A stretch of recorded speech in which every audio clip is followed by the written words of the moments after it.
جب انسان گناہ کرتا ہے تو اس کی زندگی میں اس زندگی کی بات کر رہا ہوں ابھی، آخرت میں جو ہوگا اس زندگی میں کس طرح سے اس کو ٹارچر کرتے ہیں اور اس پہ آتے ہیں۔ Number 1 is prevention of knowledge,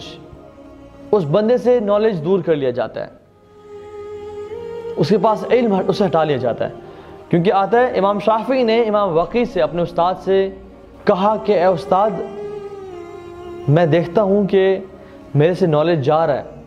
because of my sons, اور ان کے سن سبحان اللہ کیا تھے میں بتاتا ہوں سبحان اللہ۔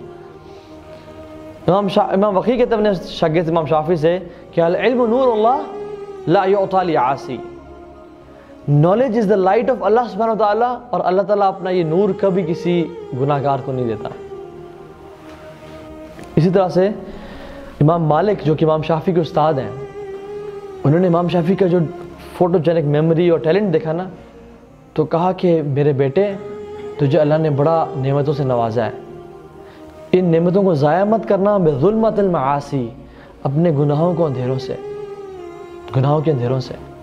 امام شافعی کہتے ہیں کہ ایک دفعہ میں چل رہا تھا بازار میں اور ہوا چلی اور ایک عورت کا ٹخنا ننگا ہوا اس ہوا کی وجہ سے، اس کا کپڑا اٹھ گیا اور میری نظر اس پہ پڑ گئی۔ کہتے ہیں اس چیز کی وجہ سے میں نے اپنی میموری کم ہوتے ہوئے فیل کی، I felt a loss of my memory. This is how sensitive they were in regards to their sins. And subhanallah, here we are. Instagram ہے، Facebook ہے، Twitter ہے، سارا دن گناہ ہو رہے ہوتے ہیں، لوگوں کے ساتھ زیادتی ہے، ماں باپ کی نافرمانی ہے۔ We sin day in day out and we never complain and we never think کہ یار جو میرے ساتھ ہو رہا ہے یہ میرے گناہوں کی وجہ سے۔ اس بندے سے رزق تنگ کر لے، اس کی زندگی میں نا اللہ تعالیٰ رزق چھین لیتے ہیں، اور رزق صرف کیش نہیں ہے، کیش بھی ہے لیکن صحت بھی رزق ہے، وقت میں برکت بھی رزق ہے،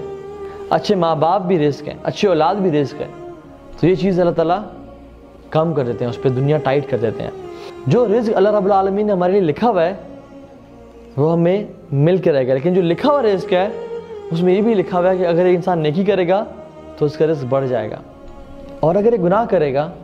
تو اس کی بعد کی زندگی ٹائٹ ہو جائے گی۔ ٹھیک ہے، اللہ کے نبی نے انسٹرکشن دی ہمیں اور کہا، حدیث میں آتا ہے have taqwa of Allah subhanahu wa ta'ala and seek it beautifully،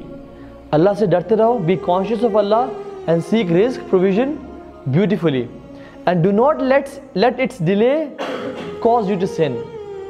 اس کی تاخیر تمہیں گناہ کرنے پہ مجبور نہ کر دے،